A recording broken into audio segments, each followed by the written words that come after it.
ICI na pinagdududahan pa. May alinlangan ng iba't ibang grupo sa pagsilip ng komisyon sa flood control scandal.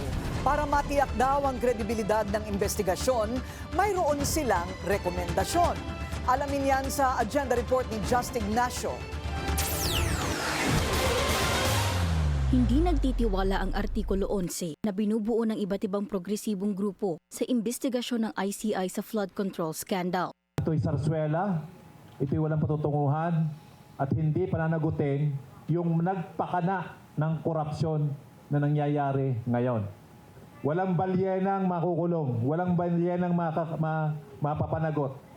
Siguro mga dilis at sapsap lamang ang mga tatamaan. Pangunahin ay mga kontraktor. Cover-up lang umano ng pamahalaan ang nagpapatuloy na investigasyon. Kaya panawagan ng grupo ang paglunsad ng People's Tribunal.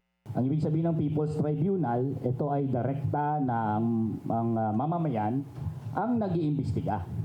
Kaya nga kailangan merong parang pag-angat mula doon sa pagpoprotesta, direktang interbensyon sa paniningil.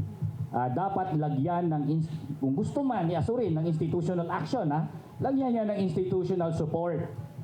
Itong hindi mo naman madi-deny na kumilos kayo dahil sa galit ng taong bayan. Kung walang galit ng taong bayan, kikilos ba yan?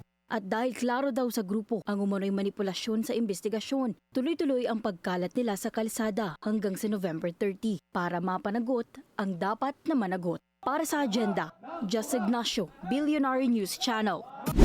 Manatiling nakatutok sa Bilyonaryo News Channel. Sumubaybay sa aming social media accounts at mag-subscribe sa aming YouTube channel para sa mga bago at eksklusibong balita.